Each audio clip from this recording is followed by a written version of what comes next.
Hello, everyone. Welcome to the Schuh Show. Friday afternoon. Cohn, Rob Schuh. Usually we're in the morning. Today we're in the afternoon. Switching things around a little bit just today. The title of the show is Plotting the 49ers Path to the Playoffs, because they have a path to the playoffs, and it's not as difficult as it may have seemed a couple weeks ago. We're going to get there. First, we're going to do some business. First of all, how are you, Rob? I'm doing well, Grant. I mean, the 49ers did win this week. It had been a dark period, having lost so many games in a row, going through basically a quarter of the NFL season, watching the 49ers lose. That's unacceptable. Sure. But it was a 49ers victory. My channel hit 1,000 subscribers. I'm very excited about that. And a heartfelt thank you to you for taking a chance on an unknown character out of Portland, Oregon, that led to that success and helping me find something that honestly, was Pally High. What are you talking about? I you appreciate and Doc Peterson. Yeah, this for me, this is like I always aspired to be a little bit like Talk to Me. There's a movie that came out about a dude later in life that aspires to be a DJ on a Washington, D.C. radio station. And he comes out, he's got a mixed checkered past, but he evolves into the voice of the people. And that's where I'm coming from. That's where I'm headed. I love that. All right, let's let the voice of the people. I got some questions for you. Starting with this. Are John Lynch and Kyle Shanahan in lockstep? Like, for example, before this recent win, this triumphant win over the Chicago Bears, John Lynch spoke in front of the team the night before like he was the head coach. It's not something he would do if he were actively working against his head coach, right? No, you wouldn't think so. If he were working against his head coach, he wouldn't want to put his face out there first and foremost, right? Because then it becomes something that fans look at and say, oh, well, if things go wrong, a little bit of blame can be assigned, and you've now attached yourself to the coach. And the other way around as well. If you're Kyle Shanahan and you're not in lockstep with John Lynch, I don't think you ask him to step up and make that pregame speech. And it sounded as if he was legitimately challenging players, challenging position groups. It was apparently a very fiery speech. Can you imagine Jim Harbaugh in the midst of like a down stretch? He didn't have many. Going to Trent Baalke saying, Trent, I need you to say something. Come on. Nothing I'm saying is working. I need you and all of your pizzazz and charm and gravitas to step in front of the men and say something inspirational. It wouldn't have happened. But look, credit to Kyle Shanahan, because what's the point of having John Lynch in the organization? I mean, He's not a scout. He's John freaking Lynch. He has gravitas. Now's a good time. He's won a Super Bowl. Kyle, frankly, you haven't. You've lost two. No one knows how to lose a Super Bowl quite like Kyle. Sorry, I couldn't help myself. But John won it. Like, everyone respects him. People listen when he talks. So that was good. And it's good to see that they're in lockstep, because they should always, if one goes down, the other should go with him. That's the way I feel. I don't like this it was his fault for this and we're going to keep him for, no, they're a team. This is a team. Yeah, I do think John has put his face out there a bit more. I still think he's more likely to get axed than Kyle, but I could see a scenario where both go down at the same time because of the idea that you really want to clean house, and Jed would want to bring in the proper dynamic that you may be missing at this point with a figurehead at GM. But it's interesting that Kyle, his shortcomings are sort of John Lynch's strengths, right? As an offensive coordinator, Kyle's a genius. As a play designer, Kyle's a genius. As a play caller, you could argue that right now. But the elements that make up a leader of men, he seems to be lacking there. And Lynch, for everything he may be lacking in the technical side and the scouting side of football, there's no question he's a leader of men. Right. Like, if Kyle Shanahan could just somehow steal John Lynch's personality, he'd be good, right? There could be like some kind of exorcism where you just put one person's personality in the other person's body. And is there a movie like that? I think we need a Freaky Friday situation. We need a Freaky Friday situation. If we could Freaky Friday John Lynch into Kyle Shanahan, but we kind of need a combination though. Well, it would have to be after game plan had been implemented. You'd do the switch, right? Because what John Lynch basically knows is how to act as a person in Yes. society, basically. Kyle's, sorry, but he's sort of the guy whose head coach, whose dad was Mike Shanahan. I mean, how well adjusted can you be when your dad was Mike Shanahan? No It's offense. fair. It's imagine going to high school with a kid and you're like, oh, who's that? Oh yeah, that's Mike Shanahan's son. Oh, Mike. Oh, I'm in that class. That's cool. Interesting. Well, hopefully he invites me to his party when his dad's out of town. It's pretty much that's it. Yeah. I don't know. So anyway, Sean says playoffs. Don't talk about playoffs. You kidding me? Fair. Yeah, They're still not 49ers even fans 500. don't want you to get their hopes up too early because then they could get dashed on the rocks yet again. On the rocks. We have more Shanahan to talk about. Is his passion returning? Do you see him as a person who lost a little bit of passion and has regained it? It sure seemed like he was checking out on the season to some degree, and you can't really blame him for that. It was a miserable 5 weeks, right? Going through the bye on that losing streak, having to answer to some really bonehead decisions, the team, seeming out of sorts. Kyle definitely felt checked out at that point. I think you have even called out that attitude that you saw in those pressers. It felt as if some of that passion was gone. Yeah. But now I see a resurgence a little bit. I see him turning the corner. Since when? Since the win. Since the win. Since he actually was able to get a win. Press conferences now? Yeah, I feel you on that. I've definitely noticed that. Yeah. No, I'm not trying to joke. I hear you, man. I do think his passion's returning a little bit, but I also think like what's returning is his running game because he got this kid, Elijah Mitchell. We're going to talk about him later, but when a Shanahan has a running back who's playing like this, they're dangerous. Yeah. They could kind of beat anyone. Doesn't mean that they have the best team in the league, but No. to me, like you think of offensive gurus as being quarterback gurus, the Shanahans are running back gurus. And when they get one going, and it doesn't usually take long, although it's taken Shanahan about 2 years to replace Mostert. But once they get a guy going, they're tough to beat, man. So I don't know if it's his passion or it's his running game. One of the two, maybe both. Because everything builds off of that. And maybe that is his passion. Maybe the running game is his passion. And therefore, once that's going, he feels, good again. I saw it. A genuine smile broke through a couple of times in the pressers. He was fired up in that post-game speech, dropping F-bombs left and right.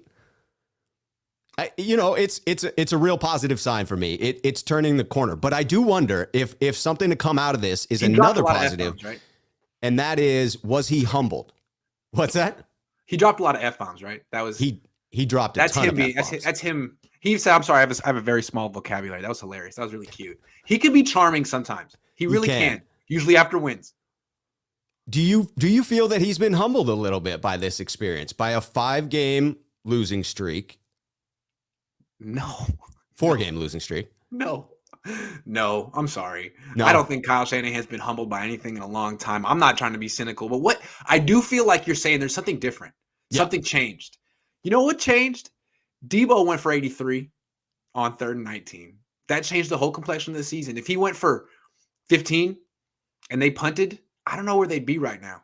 Yeah. That's why I'm like a little afraid to make too big of statements because I kind of feel like that win over the Bears was even too fluky. Like there was too much luck that was involved. And I still don't if they lost to the Bears, I would have written them off. They beat the Bears, but I don't know if I look at him that much different. I don't know if I look at Kyle differently. I don't know if I look at Jimmy differently. I look at Elijah Mitchell differently.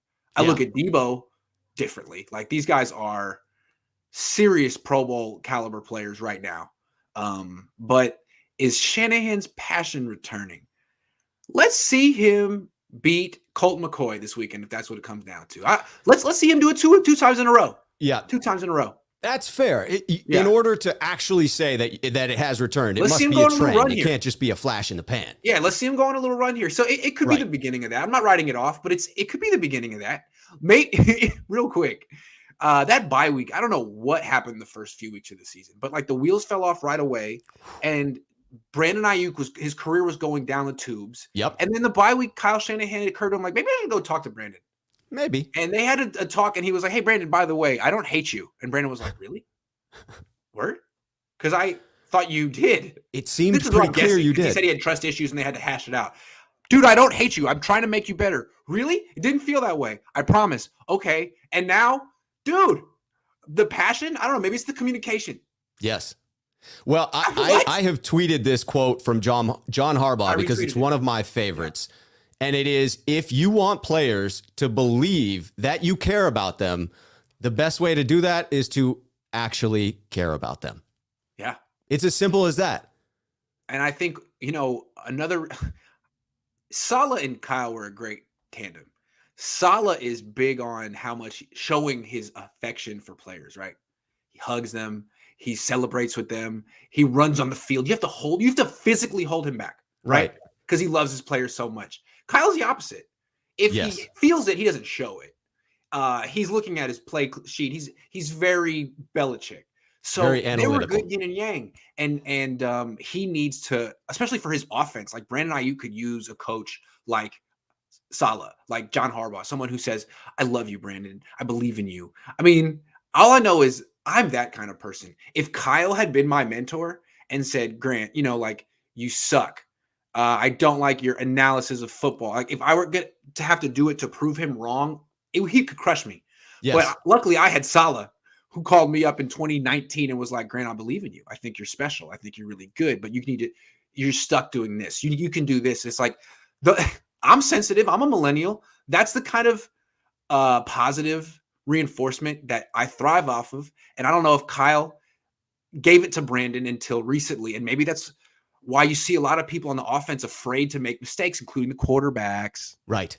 It breaks them. The perfectionist attitude breaks them because they know the only thing coming their way is the stick. There's no carrot. There's no wrapping your arms around. Let me say that the greatest coaches in the NFL and in life, as someone who has at a corporate level dealt with a lot of coaches, directors, senior managers of people, the best managers, coaches can flex back and forth between the two. They have both of those skills in their arsenal. Because different people need different styles of leadership. Precisely.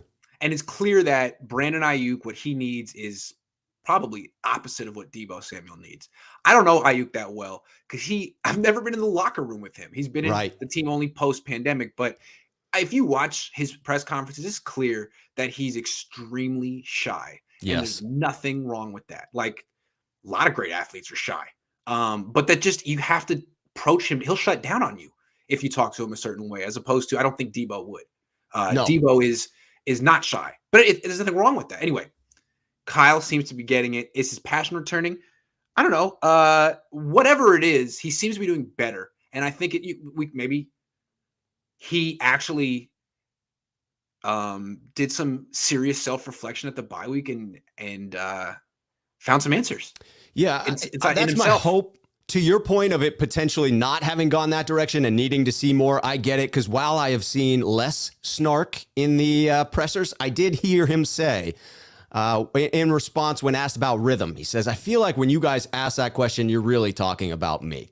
Yeah. Right. It was like, well, it's back on me again. And it's not really my fault. Right. The whole offense was out of rhythm. It wasn't just my play calling that was out of rhythm. So I didn't enjoy hearing that because that's not a sign of the positive corner I'm talking about Kyle turning. Well, we're going to see how look. If they lose to Arizona this week, he's going to be whispering at the podium. All right. Yes. Ben says, appreciate the content. Love you, Ben. I've been sick for the last 2 days watching you in The Sopranos. Enjoy The Sopranos. Who's your favorite character on The Sopranos? First of all, Ben, I am currently also watching The Sopranos. I managed to go my entire life with that as one of my top 5 shows, not watching season 6 because I had them on DVD, but I was told it changed the writers and season 6 was terrible. So I didn't want to ruin the program. I am now watching season 6, having just rewatched 1 through 5 over the last 6 weeks or whatever it is. I mean, Tony's Tony's the greatest. But who's your favorite character? Sil. It's like sub character in the show. Sil, for sure. Silvio. Ooh, okay. Mine is Phil Leotardo. Ooh. The bad guy who gets his head run over. Spoiler alert. Sorry, why did I do that? He's watching the show. So Phil Leotardo is so crass. And if you watched Goodfellas, because a lot of the characters in The Sopranos are guys who make appearances in Goodfellas, which is one of the greatest movies of all time. He's Billy Batts, who was the dude in the bar who tells, what's his face, Pesci, to go get his box. His shine box. Go get his shine box, which is the meanest thing anyone said to anyone in the history of Hollywood cinema. Oh, it's and phenomenal. Pesci, of course, couldn't take that and had to come back. And anyway, Billy Batts, Phil Leotardo, I forget. I think the actor's name is Frank Vincent. I think he died a few years ago. Great actor, great character actor. And something about Phil Leotardo kills me. He's the first few seasons he's in jail, and then he gets out of jail, and he's like the thorn in Tony's side, right? Right. Can't stand Tony. Yeah. And he's got none of the social graces and charm that Tony has. He's just the worst. He's hilarious. Yeah. Love that guy. There's a lot of tension there. Tony's cousin kills his brother. It's great character build up in The Sopranos. Absolutely. Excellent show. Sopranos, great show. God. All right. Feel better, Ben. All right. Moving on. This is my topic. I tweeted this last night. I'm not going to spoil it. I think I've figured out who Kyle Shanahan reminds me of. I think he's clearly in the tradition of another head coach, and it's not his dad. It's not Bill Belichick. It's someone else. Okay. These guys have a lot of things in common. Kyle Shanahan and this coach. I'm going to say what I think they have in common, and you tell me who you think I'm thinking of. Okay. Kyle Shanahan and this coach both are brands. The Shanahan name is a brand. This coach's name is a brand. Okay? Both of these coaches need to be the face of the franchise. It's not just that they are. It's not just that they want to be. They have a need. That is the deal with these guys. They overshadow everything, for better or worse. They also have a need to be the star of the offense. They overshadow their running backs, their quarterbacks, their players. Now, they often get good results, but when they do, it is because of them. And when they don't, it is because of the execution, most likely, most of the time. Finally, these guys are never satisfied with their quarterbacks, ever. And they have a long, long history of never being really satisfied with the quarterbacks they have and being envious of some other quarterback down the street. Who do you think I'm talking about? I can give you more hints if you're stumped. Has this coach won a Super Bowl? Yes. More than one? No. John Gruden. Yes. Do you see what I'm saying? I got to admit, I saw it on Twitter last night. Oh, so I cheated. But do you see what I'm saying? I see exactly the point that you're making. I mean, those are astute observations. I would argue that what I see from Shanahan in play design is far and above what I have seen from Gruden in years. Now, I want to say Kyle got his first coaching gig was quality control in Tampa for John Gruden. And he was talking today about, someone asked him about, like, how do you draw up all these different motions and shifts? And it's like so intricate. Where does this come to you? He's like, well, I really was first exposed to this by John Gruden in Tampa. It's something that he really believed in, and he shared his philosophy. And so the shifts and motions stuff largely was influenced by Gruden. It just kind of underscores that Gruden's a big influence on Kyle, not just his dad, Gruden. And you could argue that you see some of the traits that Gruden exudes in his sort of outgoing personality, firing guys. Like you see it in Kyle Shanahan trying to replicate that. Sean McVay trying to replicate that. I mean, it could concern you as to, having that type of boys club mentality in a modern NFL. Impression all the time. Like his personality is a Gruden impression. Yeah. I'm talking about like kind of like the Gruden, the private Gruden, the Gruden behind the Gruden that he doesn't show you. Like he has that face that that's not really him. I'm talking about the guy who's constantly the guy who, like when Derek Carr messes up, the downer on the sideline. Yeah. That you have to hear it from. And I don't know if you've noticed, but Derek Carr has done really well since Gruden's been gone. Last week, he completed like 91% of his passes because every time he messes up, he doesn't have to go back and hear it from Gruden. Right. And now Carr can be the leader of the team. You saw what happened with Henry Ruggs. Carr took it as an opportunity to be a leader and to set the tone for the franchise and how they were going to deal with it emotionally. He did a really good job. He couldn't have done that if Gruden was there. Gruden would have had to handle it. Right. So I feel like these guys can actually have a bad effect on their quarterback. Gruden, I would say he absolutely did. Now, he had good years with Rich Gannon, but he was never satisfied with Gannon. No. And they're constantly looking for the next guy. He's never had any type of long-term success with any quarterback. And Kyle's going down that road real quick. His, what I want to call bromance with Kirk Cousins, I feel has undercut his relationship with every single quarterback he's had in San Francisco. Interesting. Everyone knows, well, he'd rather have Kirk. Kirk doesn't. He really wanted Kirk. He really wanted Kirk. I mean, tell me that that's not true of Jimmy Garoppolo. That I don't know. I'd be interested to see what Jimmy's career looks like post Kyle.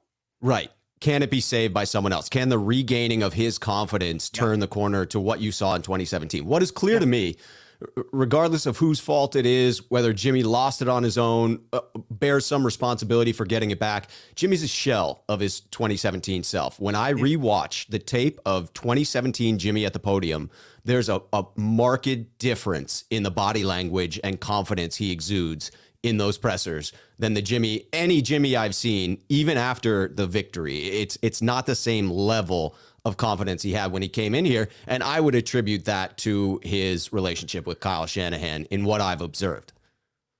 Yeah. So to me, the issue with both of these guys, Gruden and Kyle, it's not their offensive acumen, it's their personality.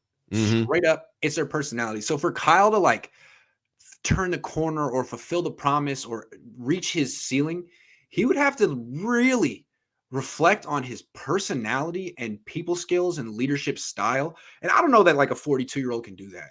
I don't know. Maybe he can.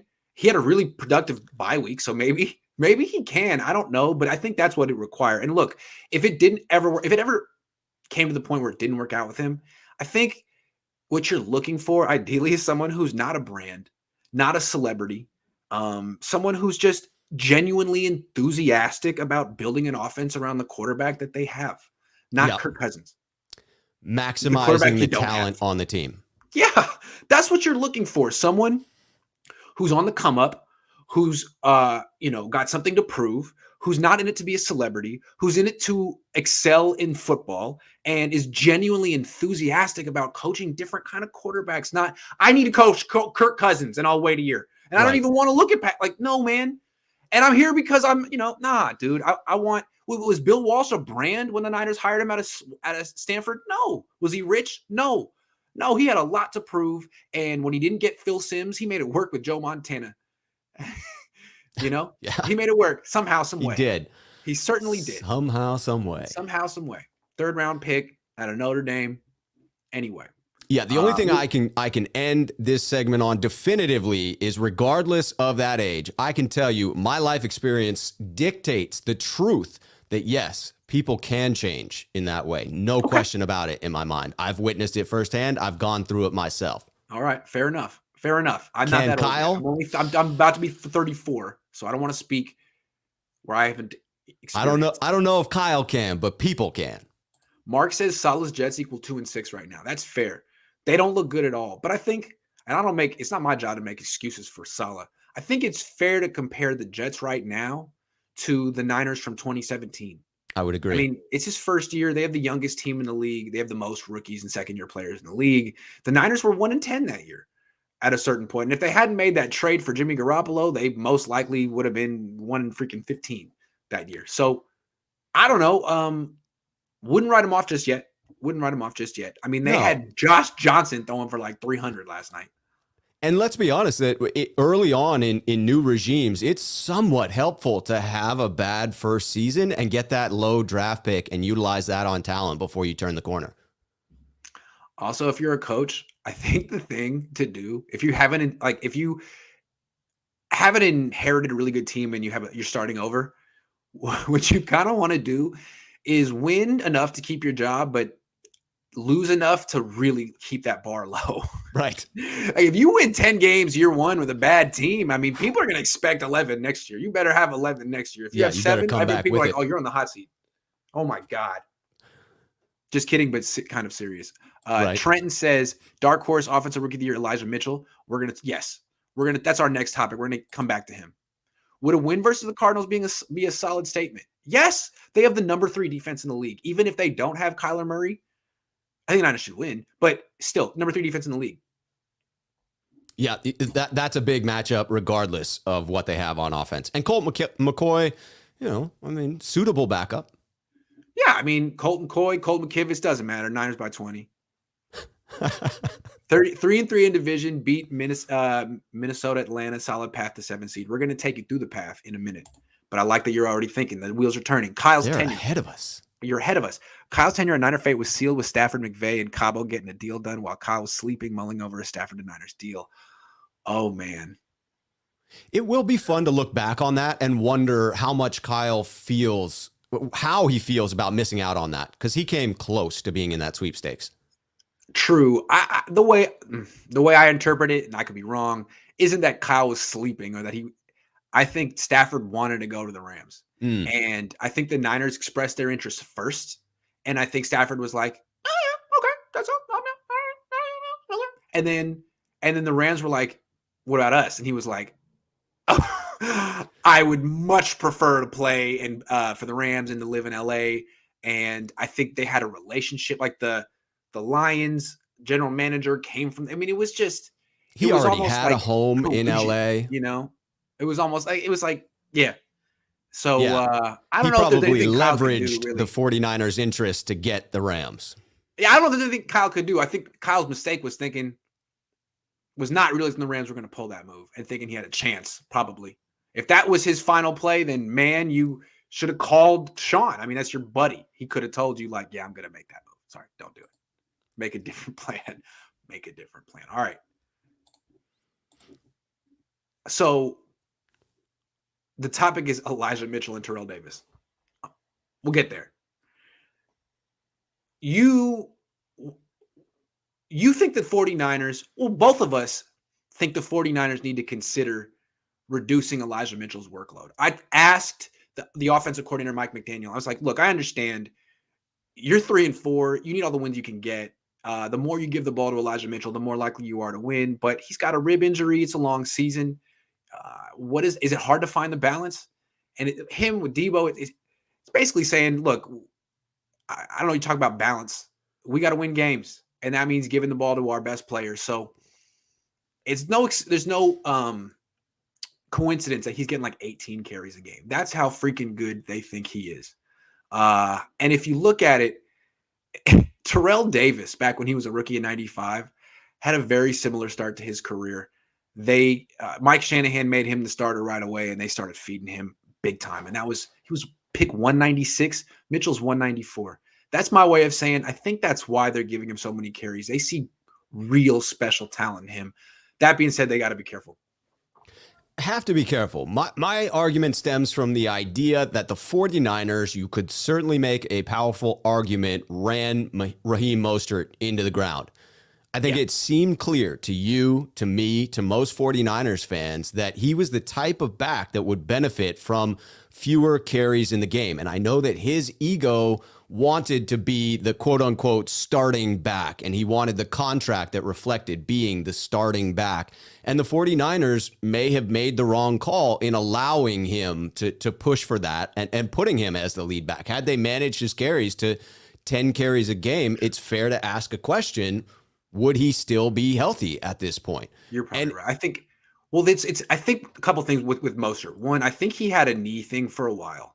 Right. I think what we're starting to learn is that he's been managing a messed up knee for a long time. And remember, he didn't really become a key cog in a committee until he was like 28, 29, 30. And he probably had a messed up knee that, like for example, in 2019, they would not give him a start. And you're like, what is going on? Why are they playing Tevin Coleman? Well, he had a knee thing that they were managing, and they knew it. Mitchell is a draft pick who's young, who doesn't have this knee thing, and they really, really like him. And again, this running back coach is the same guy who coached Terrell Davis. So there is precedent in, you were a 6th-round pick? Who cares? You're starting week 1. You're getting 250 carries. You're going to the Pro Bowl. You're going to the Hall of Fame. Like, they don't care where they drafted you. I'm not saying this guy's a Hall of Famer, but they really like him. And I asked Shanahan, Garoppolo, and McDaniel about this guy this week, and all of them spoke about him like he was Terrell Davis. I mean, Kyle called him an extreme pro. McDaniel said he just constantly is finding the right hole and he's getting more and more decisive. I mean, also he said that Trent Williams said that he got hit in the back by Elijah Mitchell running through the hole. Hardest he's gotten hit by a running back since Adrian Peterson. I mean, this guy's getting rave reviews. That's why I was like, wait a second. I just want to compare it to Terrell Davis' start. It's actually better. Terrell Davis averaged 4.7 yards per carry as a rookie. This guy's averaging 5.3. This guy's on a tear. And if he can keep this up, it's hard to say how good the Niners could be. I mean, to me, the reason the Broncos won Super Bowls in the 90s was Terrell Davis. Right. I mean, of course, John Elway was important, but he was there a long time not winning Super Bowls. Once you added Terrell Davis to that formula, they were unstoppable. The Niners don't have John Elway, but they just might have Terrell Davis. And they might have John Elway too. I think Trey Lance is pretty good. He certainly is. And you know, what becomes clear to me is that the 49ers offense, the Shanahan offense, does not function at the same level without someone who can effectively run that zone scheme, like the outside zone runs. Once they lost Mostert, it was clear that the offense fell off a cliff until they discovered they had Elijah Mitchell and he could effectively run it. On the perimeter from the running back, and Sermon doesn't give it to him. This guy does. My question becomes, these players, it's a unicorn type of a player that can hit the holes that happen within this zone scheme, right? You have to have a certain level of speed, you have to have a certain level of vision, and typically when those things are combined, you're looking at a lighter frame.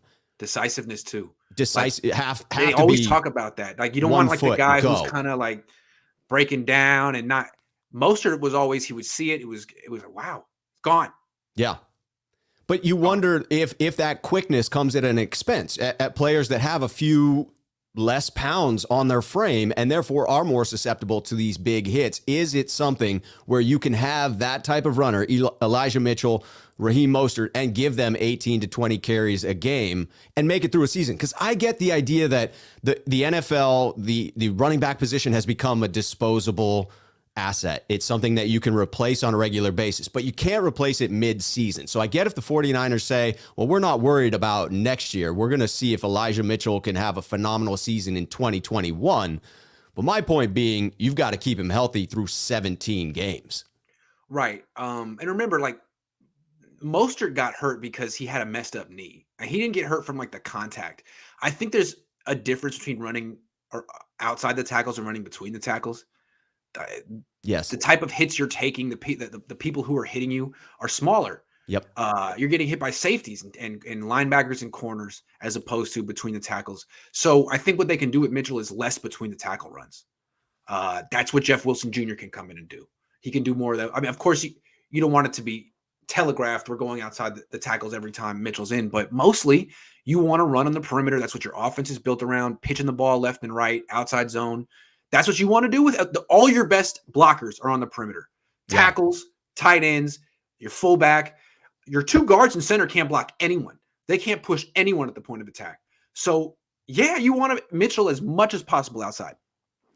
For me, I looked back at what has Shanahan had success with in the past with rushing games. And to me, it strikes me as when he's balanced between carries that it's been better with the San Francisco 49ers. Admittedly, I didn't go back all the way to his father's days with Denver. But in 2019, where obviously the rushing game was wildly successful, it was almost an even split between the three-headed monster. You had Mostert with 137 carries, 5.6 yard average. Coleman with 137, only a 4-yard average, but the same number of carries as Mostert. And Breida with 123 at about 5 yards carry. Right now, in 2021, you're looking at Elijah Mitchell 3-1 over the next back. He's got 81 carries, and that's with missing a game. Trey Sermon only has 31, and that's, again, taking over a game that Elijah was completely out, and those carries would have otherwise, you would think, gone to Eli.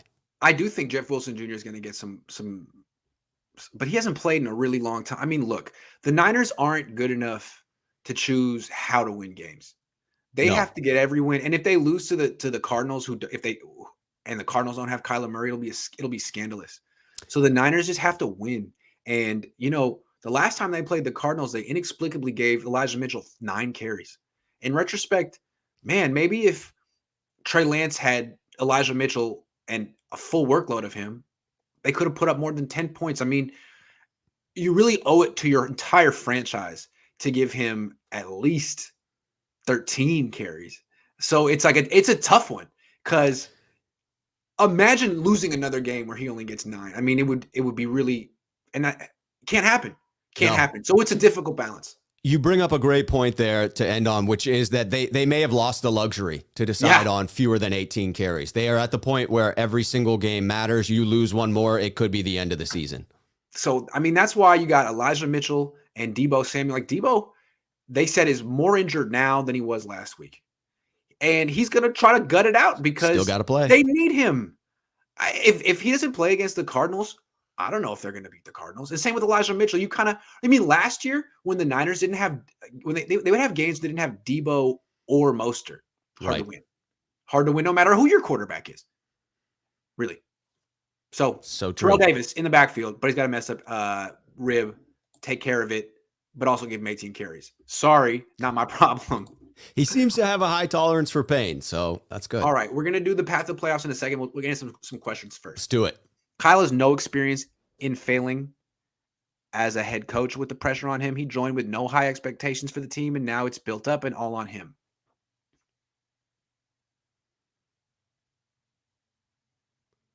It's he interesting. doesn't have high expectations. They didn't have high. Though. Season isn't over yet. Let's not write him off yet. We can write him off next month.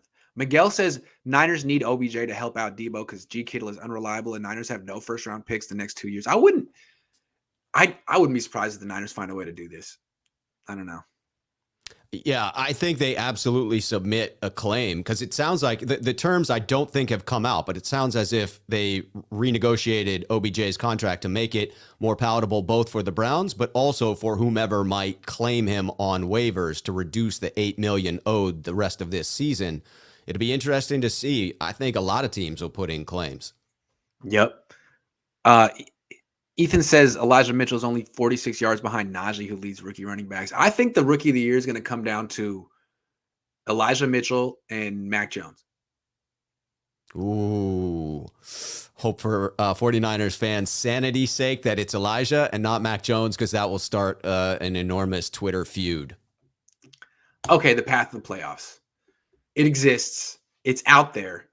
It involves the 49ers winning 10 games this season.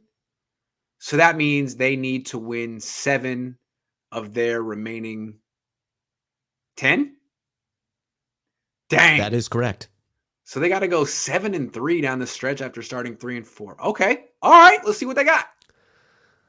So they got 3. They can lose 3 more games. Wow. Math is so illuminating. Yes, that's what it means. They can lose 3 more games. Okay. All right. See what they got. So my thought here is I'm going to go through and I'm going to suggest the 7 games I believe that the 49ers will win. And right afterward, a role that should come quite naturally to you, Grant. I want you to play devil's advocate and tell me why the 49ers will not or should not win that game. Okay. So we'll start on Sunday. Arizona at home.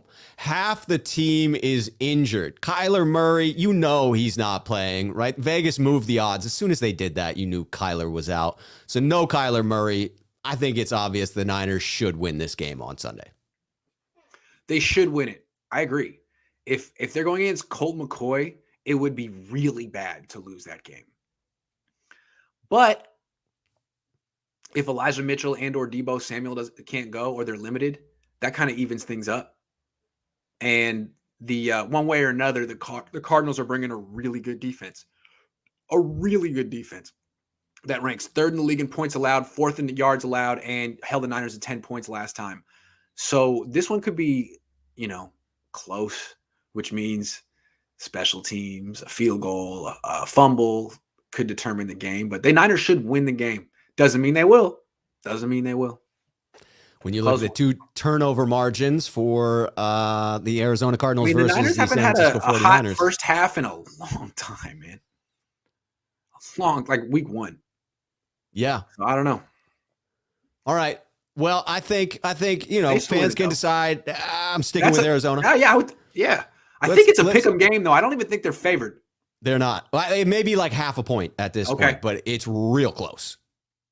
I'm skipping the next week and conceding a potential loss to the Well, Rams. yeah, that's one of the 3 losses is that we're expecting is Chalking next that week up. against the Rams. At Jacksonville, November 21st, against a young, inconsistent team, plus Urban Meyer at the helm. Yes, the 49ers have to travel across country to go play them, but if they can't beat a struggling Jacksonville team, they do not deserve the route to the playoffs. It seems like a good matchup for the 49ers against the Jaguars. Now you want me to tell you why the Jaguars are going to win? Yes. Okay, I'll tell you why the Jaguars are going to win. And this is just me being devil's advocate. This is like that, was it Deadspin article of why your team sucks? Okay. Why the Niners are going to lose to the Jaguars? Well, the Niners have a bad run defense. It's ranked 27th in the league. The Jaguars have a running back named James Robinson. You may not have heard of, not you, but the viewer, because he plays in Jacksonville. He's averaging 5.5 yards per carry. So he's like Elijah Mitchell, but just a tad more productive this year. 482 yards, 5 touchdowns. He's really good. And then there's that guy Trevor Lawrence, who, sure, he's a rookie and his numbers aren't great, but he's better than Jimmy Garoppolo. I'm sorry, he is. So what the Jaguars will have in this game is home field advantage, early start for the Niners, the best quarterback on the field, the best running back on the field. That's something. Now, what people may not realize about the Niners is they're way better on the road than they are at home. So they should win this game too, but don't just write off Jacksonville. Trevor Lawrence is really good. He's not like that. He's truth. He is really good, and he has a running back too. Sunshine. Yeah. Then the following week, we have the Vikings at home, November 28th. The Vikings are another inconsistent team that have only beaten bad teams, just like the 49ers to this point. Their victories have come against Detroit, Carolina, and Seattle. You could argue that that's actually a better list of teams than the 49ers have beaten to this point, but it shows an inconsistent team. The 49ers have to this point shown an ability to beat Kirk Cousins. Kyle Shanahan may covet him, but he certainly knows how to beat him on a regular basis. So I would go with the 49ers at home beating the Vikings to end out November. Yeah, it sounds like you would expect the Niners to beat the Vikings, especially because they just handled them in the playoffs a couple of years ago. But this team is different. And that was, the Niners coming off a bye week in that game, and that was the Vikings' second straight road game. We don't need to talk about the past. Now, sure, the Niners should probably beat the Vikings. It's just that, Kirk Cousins is pretty good. He's not great, but he's probably better than Carson Wentz, who just freaking eviscerated the Niners secondary.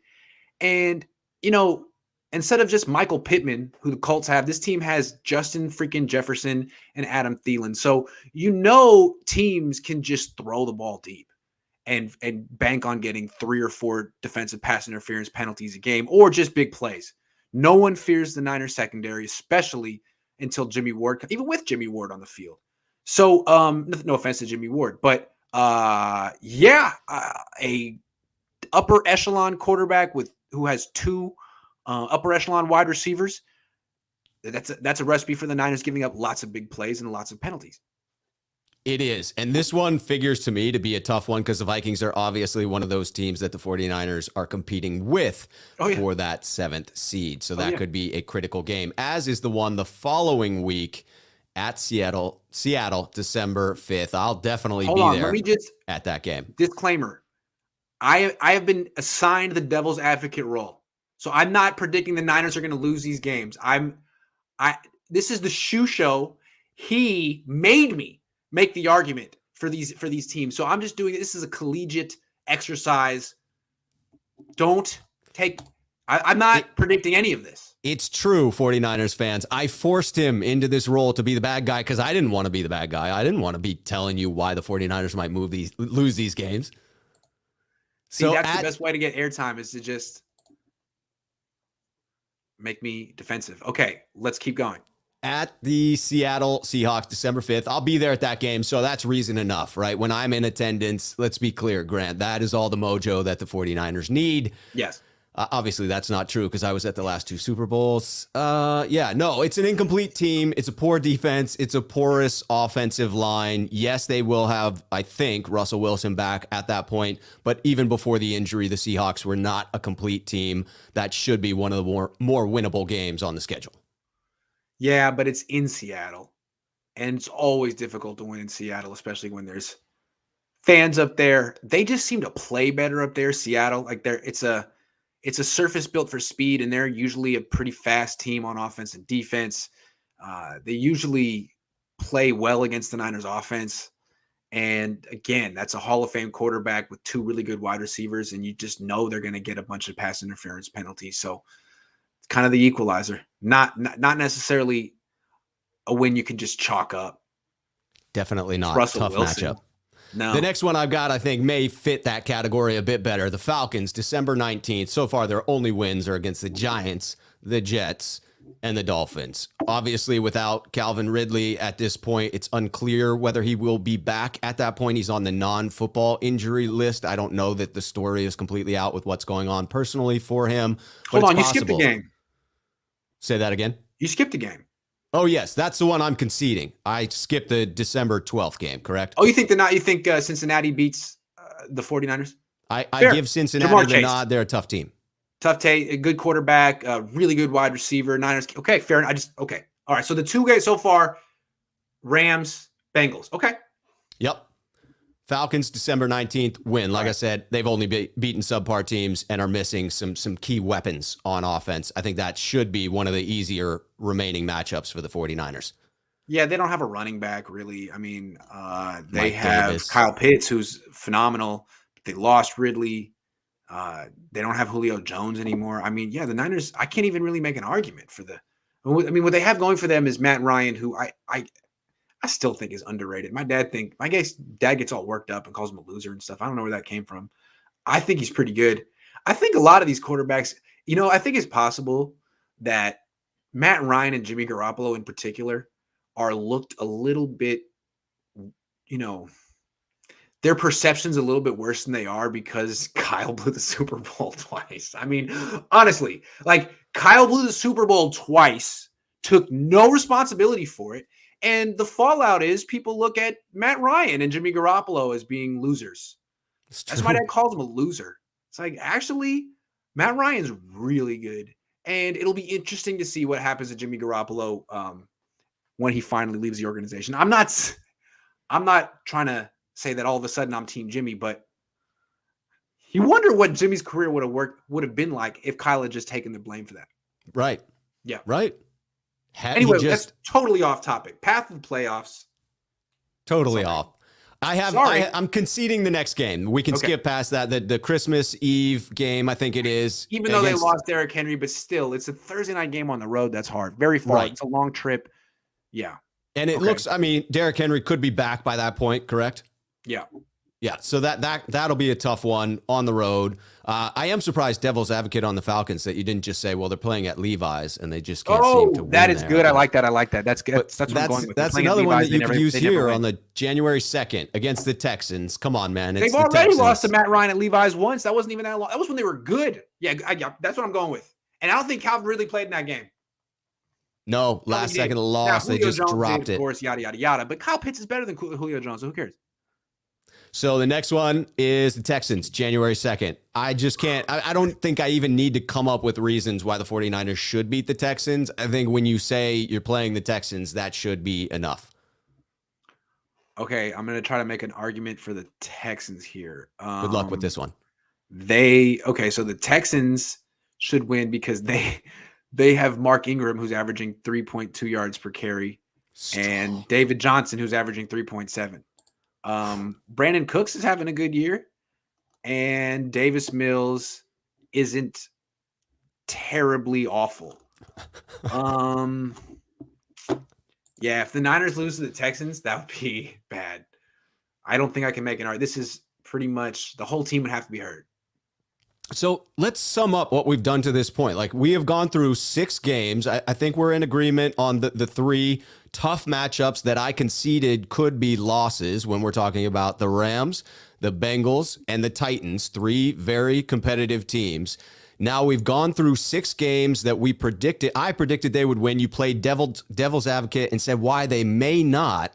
And I think some of those were legitimate arguments as to the 49ers struggling to win those games. Then you come up against the final game, January 9th, against LA. I've just been informed that Mark Ingram is no longer on the Texans. Oh, my bad. Sorry. I really don't know who's on the Texans. I had no idea who's on the Texans. I don't know. I mean, David Johnson for sure. I had to pick him up for a start spot last week in fantasy football. Everyone's mad at me. Look, okay, now just for that, now I'm going to really tell you why the Niners are going to lose to the Texans. Because Davis Mills and Brandon Cooks are going to cook the 49ers secondary. The Niners are going to lose to Davis Mills and Brandon Cooks. Those guys are still on the Texans, right? They are. Yeah. All right, there you go. Okay, let's moving on. Last game of the season. It comes down to, if everything goes as we have said it would, the 6 games that they will win and the 3 that they will lose. If you're wrong about playing devil's advocate there, it will come down to the final game of the season against LA in LA. My hope there and my logic for why we'd beat them is that I think they'll be resting starters. I think there's a high likelihood that LA is not starting all of their players against the 49ers.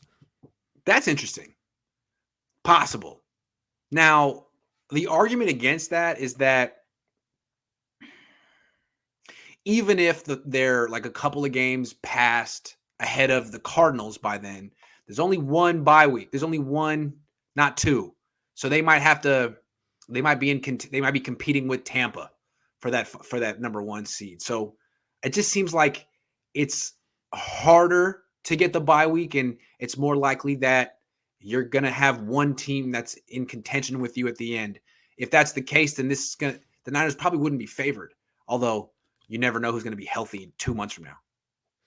I thought going through and doing this exercise, I was going to be encouraged about the 49ers path to the playoffs. What I'm realizing, and I realized last night as I went through and did the research, is I'm not encouraged. That it is a difficult road to the playoffs, a very difficult road to the playoffs with very few opportunities for errors. Because right off the bat, we're looking at the upcoming Rams game a week and a half, and then the Bengals game, and then the Titans game as games that are very difficult for the 49ers. Not games that can't win, but games that don't be surprised if they don't. And so that means the Niners have to win all the other games. Right. All the other games they should win or probably are supposed to win, they got to win starting this week against a team that's really, really good. Even without their starting quarterback, they have a really good defense and a really good running back in Chase Edmonds. They have to go scratch the rest of the way. Every game that they're favored to win by Vegas, they have to win. And you would think those 3 games we named are the 3 where the other team will be favored by at least a few points going into it. Would average quarterback play be enough for the 49ers this season? This to me is an interesting conundrum because everyone's saying how great of a game that Jimmy played against Chicago. And I think that it was an inspired game. But I think we're saying great because of what we're used to seeing from Jimmy. I don't know that it was a stellar game on his part. I don't think it was something that would have overcome another team that was deeper than the Chicago Bears or more consistent than the Chicago Bears. I don't know that the first half was sufficient to go up against high-powered offensives that would have put up points against the 49ers and then try to come back in the second half as they did against Chicago. But it begs the question of the 49ers do appear to have a solid defense. They seem to have found an answer to their outside zone runs. And if they can continue playing solid defense, if they have found someone that's in the neighborhood of Terrell Davis, is it acceptable to just have Jimmy play the game manager role going forward? No. I mean, to have a game manager, mediocre, average quarterback, it's okay, but he can't be your highest paid player. He's got to be a bargain. And the upshot is you've amassed this team that's an all-star team that you financially couldn't put together if you had a more expensive quarterback. So it's worth it to you because you have a formula that works. But that's not what Jimmy is. He's the 5th highest paid player in the league, and he's average. So I think is average quarterback play enough for the Niners? No, they have it. Jimmy G is the essence of average. Maybe on another team he could be above average, but here, operating Kyle's offense with Kyle, in his ear telling him where to throw and what to do and all of his mistakes, he's average. He's just average. You would think, we just did the exercise of going through all of those games. You would think that with Arizona's depleted team, average quarterback play could get us a win. Right, because Colt McCoy isn't average. I mean, Colt McCoy's like, he's in the league. My God. Right. That's you would think average play would win against Jacksonville, but against the Vikings, against Seattle, against the Rams, week 17, I don't know that average quarterback play wins against those three teams. And we just established if the 49ers want to have a legitimate shot at the playoffs, they must win those games. Right. And I think like the reason Jacksonville, like I actually could make an argument for Jacksonville beating the Niners is they're going to have above average quarterback play in that game. Yeah, I don't care what his numbers are. Trevor Lawrence is really good. And that's why I felt that the game against the Bears was more difficult than it needed to be because the Bears had the best quarterback on the field. I mean, Justin Fields was the guy making plays and creating headaches for the defense. Jimmy was the guy who was not bad, actually had his best game of the year, but still his skill set is so modest that even when he's having his best game of the year, there's not that much that he'll threaten you with. And his best play is a screen. So, yeah, I think in a lot of these matchups, you come in with the inferior quarterback. That's tough in football to win that way. It's usually tough to win that way unless you have just a healthy, really well put together roster, which we know the Niners don't have. They've had too many whiffs in free agency in the draft. No. And as optimistic as I was about this defense and how consistent they might be this season after weeks 4 and 5, I have almost as many questions now after seeing the last couple of weeks, whether they can put it together for an entire season. Certainly, it seemed like the storyline in Chicago was much more about, Justin Fields and his 103 yards on the ground versus Elijah Mitchell and his 137, 135 of those coming after contact, and much less about Jimmy. Although, like I said earlier, I do believe that he played an inspired game, and pushing it into the end zone twice on the ground is no small feat for Jimmy Garoppolo. So I give him credit. It was the best of Jimmy. Yes. It was the best of times. It was the worst of. No, it was just the best. Okay, let's talk about the evolution of Brandon Aiyuk. Yes, indeed. Everybody wants to know what's going on with Brandon. We got the new information this week directly from the source. Brandon up there clearing up that he'd been in direct conversations with Coach Shanahan after the bye week. And it seems that the other information coming out is that the tracking of Brandon's uniform running in practice seemed to indicate that he wasn't going hard, right? And that this conversation was sort of a, come together, establish what we need to do going forward. One of my questions is, why did it take so long? Yeah. Why did we have to wait until this point in the season to get to having a dialogue, having a conversation? Yeah. You had to have a 4-game losing streak. You had to throw passes to Travis Benjamin and have all these meetings and press conferences. And you couldn't have just sat down with the guy after week 1 or before week 1 in the offseason and said, look, Brandon, this is the expectation. And we love you. We think you're really good. But we're going to hold you to a higher expectation this year. This is what Brandon Aiyuk said. I think it was on the radio. He said, there really isn't any difference between how I'm practicing this year than last year. The only difference is last year, there were so many injuries, I had to play. So they were putting me out there no matter how I was practicing. And now this year, they're like saying like, well, actually, there's this whole different standard we're holding you to. And I think he was like, oh, okay, well, that wasn't enforced last year. And I think it's, understandable if you're 22 and your first exposure to an organization is, well, they're not serious about the standards that they talk about. Okay, well, when you try to enforce them year 2, I'm freaking surprised. I gotta say, I'm freaking surprised. Yeah. Oh, now it's an issue. It wasn't an issue last year when I was leading the team in receiving, but now it's an issue. Okay, if you say so, it feels personal. It feels arbitrary. It highlights for me this idea that if you're a manager, a coach, one of the first things you want to do in one-on-ones with your players, with your employees, is understand how they like to receive feedback. That's a critical component of being able to successfully give people feedback, is find out, Grant, do you prefer that I just give it to you straight? Do you want me to sugarcoat it? Do you want me to tell you how great you are before telling you that you have a couple of things you need to work on? Establish the way in which you need to communicate with that person Yes. to Tell communicate me 8 effectively. things that you like about me before you criticize me, please. Right. So, Please. so we're talking about a player. This is not a rookie. This is someone who has been with the organization for a full season at this point. It is concerning to me that there was never a time where apparently Coach Shanahan realized the way in which he needed to be having these conversations with Brandon Aiyuk. I applaud him for finally coming around, but it's of great concern to me that it took this long to understand how one of your key players on offense prefers to be coached. I think what we're seeing is that Brandon Aiyuk is sensitive, Yes, which I'm not trying to say that like in a bad. I'm sensitive, I and am I know too. most football players aren't supposed to be sensitive, and I don't think Kyle Shanahan is sensitive. I think that's one of the issues here. But I think Brandon Aiyuk is sensitive, and I'm sensitive. Writers are sensitive, and I grew up in a writer's household. My dad's sensitive, and I used to. He was a professor, an adjunct professor at USF. He would do a graduate writers workshop, and he would bring me once a year when I was a kid, and I saw how he would handle sensitive writers with egos. No one wants to be told your work sucks. Oh, this thing that you wrote that you really wanted me to like, I hate it. It Trash. sucks. And that's the kind of feel like I think that Kyle can do. Oh, this thing that you did that you're proud of, it sucked. I didn't like it. What he would do, and he'd have a workshop. We're going to start off at what we liked about this piece. Everyone has to for 10 minutes, we're going to talk about what we liked. And then people will actually hear the criticism after that. Yeah. You can hear the criticism after. Okay, you like. Okay, all right. Okay, it wasn't awful. There were redeeming qualities. So when someone says, this part didn't work, or really, I don't think you needed this, or I would have done this. Okay, well, you said this, that was good, and I'm listening, and I'm actually going to take the criticism and use it, and it'll be better for it. So anyway, that's one. When you're dealing with sensitive people, that's one way to handle it. I'm just trying to help. It is.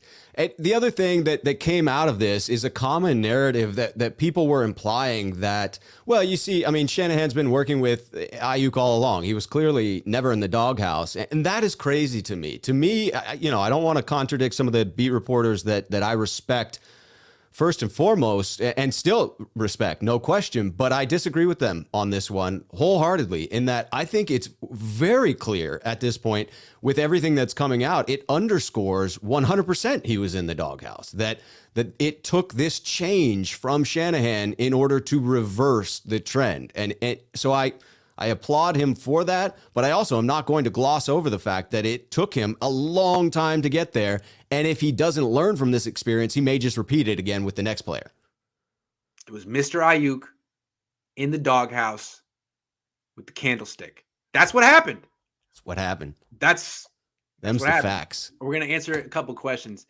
TM M Nago says, can you list the names of quarterbacks that Jimmy G is better than? Should be a short list. Colt McCoy, Jared That's Goff. true. There's a lot of quarterbacks that he's better than when healthy. What range you put him in? The 15 to 20, the 20 to 25? Right now, in quarterback rating this year, he's ranked 22nd. That's about where you'd put him. That's fair. Yeah. Maybe he'd be a little bit better if he had a coach who believed in him or something. I don't know. I mean, he's got some good players. He's got Debo. I mean, Debo's making him look good. I don't know. Can we trust Kyle to properly use Trey's abilities? No. No. Can you trust Kyle at all? No. Could Kyle jury's do it? Still Yes. out for me. Can you trust him to do it? No. He definitely has it in him, though. He has it in him. Dustin says if it's year 4 and you're telling your best quarterback this is simple shit, can you do it? He doesn't give you the best chance to win. Yeah, but you don't know what he's saying to Trey. You don't know what he's saying to Trey. God, I'm sure it's roses and sunshine with Trey. Yeah, it's just all good. Trey, you're so good. Okay. Would a win over the Cardinals without Kyler, if he doesn't play, mean anything to the 49ers? I think it will, but the narrative will be from skeptical fans. No, you can't glean anything from this. The 49ers have only beaten bad teams to this point. The Cardinals, without those key players are not what they, were up to that 7-1 point. So I believe that skeptics will say, no, it's not a true barometer. But any win in the NFL, in my book, is a win. No question. You are what your record says you are. And if this gets them back to 500, yes, it absolutely says something. It's not the same level of test, though, obviously, if everybody was healthy for Arizona. I mean, it means something in the sense that if you lose the game, that means something. A lot. And so, avoiding total organizational catastrophe is always meaningful. There's a lot at stake. You can't lose this. But, and football's a week-to-week sport where, Matt Stafford could get hurt this weekend. And then all of a sudden the Rams could look like a game the Niners should win. So it's hard to say what's going to happen the rest of the year. But if the Niners beat Colt McCoy, I'm not going to say like, okay, well, they're definitely the Super Bowl contending team that they thought they were a few months ago. Like, I'm not going to go that far. But it just means that they're 500, their record improved, and they just kept themselves afloat while other teams may have debilitating injuries that knock them off. It's kind of like Squid Game. You just got to keep yourself alive. And you have to win at home. You have to establish that Levi's I learned is that not in Squid Game too. It's a key tenet. Yeah. Yeah. Really is. Did you watch that game and be like, did you watch that show and be like, I want to do tug of war right now? Because I'm going to win. I've yet to watch it. Sorry. I'm sorry. I haven't caught up. Well, I probably won't because it's it is a zeitgeisty kind of thing, It's overdubbed with English, right? Yeah.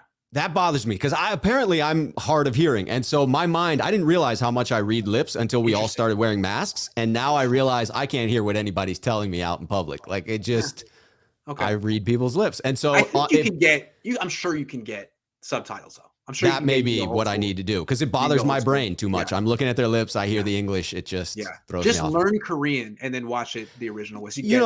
I had one of my best friends growing up was Korean. I know Amma and Appa already. So 2 words down. That's the majority. You're on your way, young man.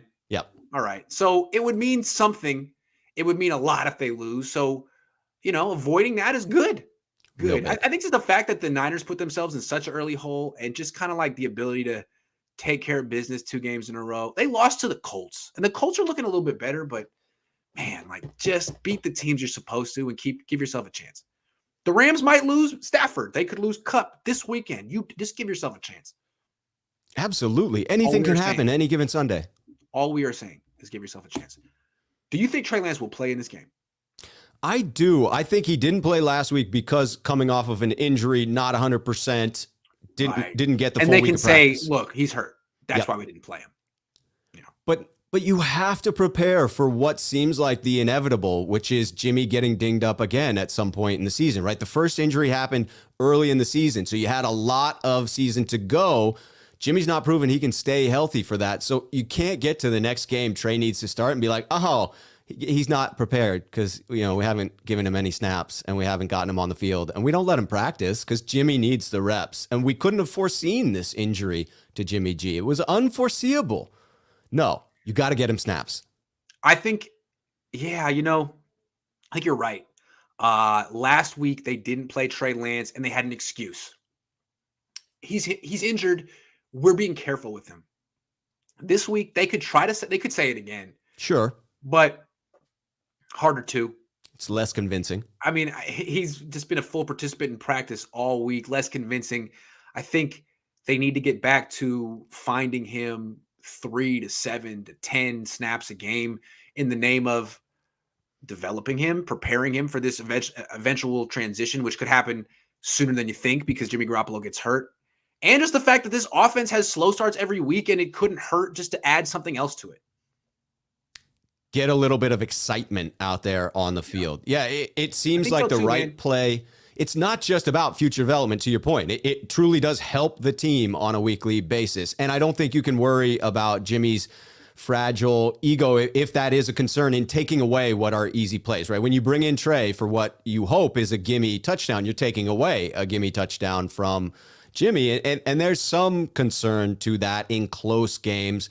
But at this point, I think the two are intertwined. You have to both be trying to win now and preparing for the future because they're just so intertwined together. And the answer to both is Trey. Also, it's a home game. And fans know that Trey Lance is healthy and active. So if they're losing, if Jimmy's struggling, you're going to hear boos. You're going to hear, we want Trey. I guarantee it. I can't guarantee it. I'm pretty confident you would hear stuff like that. I think you're right. Got to give the people what they want. So one way to head that off would be give them a few snaps early. Give the fans a little something, a little amuse-bouche. So they're not freaking out if they're down 7 in the second quarter. A little palate cleanser. A little palate cleanser, you know what I'm saying? Yeah. So if we put the over under at 4 snaps, 4.5, just so that there's no ties, you taking the over or the under? I want to take the over. I do too. But the cynical part of me says they're going to find a way to do the under, hit the under hard. Yep. If Nick, I'm betting on it, I'm going the under. In the interest of cynicism, I just found this. He didn't donate, but it's too good. Nick26 says, I paid $300 for a ticket and $100 to park at a shit stadium, not in SF, just to see them lose because Jimmy sucks. That is the sentence of the year. Thank you very much. One sentence. Really flowed. I mean, there's one typo, but we're going to let it slide because it's the internet. It's all good. Really good job. Loved it. That's a tweet, man. If I tweeted that, I feel like I would get some good engagement. Yes. All right, last thing. Jimmy G versus good Jimmy versus bad Jimmy prediction. Another over-under here for the prediction. If we say good Jimmy is a 2-to-1 TD to interception ratio or better, right, or 2-to-1 turnover to touchdown. That is good Jimmy. That is good Jimmy, right? So if he fumbles once but has 2 scores, if he throws 1 interception but has 2 scores, we'll call that good Jimmy. You taking good Jimmy or bad Jimmy to show up against the 3rd overall defense in Arizona? Okay. Against Arizona. I'm not taking good Jimmy. If good Jimmy shows up, I will applaud him. But at the same time, I don't think the game situation will bring out bad Jimmy. If Kyler were playing, we might see bad Jimmy. But since Colt McCoy is going to be over there, floundering, I don't think Jimmy's going to have to do much. And if he tries to do too much against a defense that has a pass rush and forces a lot of turnovers, it could get bad. But if he just keeps kind of, checking the ball down and handing off and throwing it away, he may be average Jimmy could win the game. So if he just aspires to average, boring, bland, vanilla Jimmy, he could win this game. Yeah, I'm going good Jimmy because I think it sets up to where there's less pressure on him because of what you just described there. And I do think that he built up a little bit of confidence and will be able to carry over some of that into this game. My hope is that the 49ers don't have to ask too much of him, and that will set him up to be good Jimmy by default because of the fact that only average Jimmy is required to win the game. The more I watch him, the more I feel like, I started talking about good Jimmy and bad Jimmy in 2019. And when I would do my film breakdowns, I would find the good Jimmy plays and the bad Jimmy plays. But I've been doing it for so many years now. It's just like, that's just Jimmy. Yeah. That's just regular Jimmy. Regular Jimmy's Jimmy. Both. Yeah. It's every game, man. There's like 3 plays where you're like, what? And then there's like 3 plays where you're like, you, pretty good. That's Jimmy. He's not super great. He's not bad. He's relentlessly regular and average. He's like in dodgeball. He would have been the average Joe's. He's Vince Vaughn in dodgeball. Who's the hero of the movie, and he wins all the money. And that's kind of been the story of Jimmy's life. So he is exceedingly aggravating to watch in that way.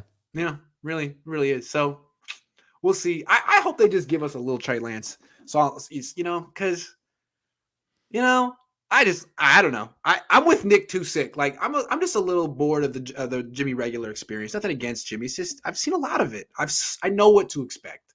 That's right. We know what we're getting, and we're tired of seeing it. Sorry. And it's time to get a taste for something new.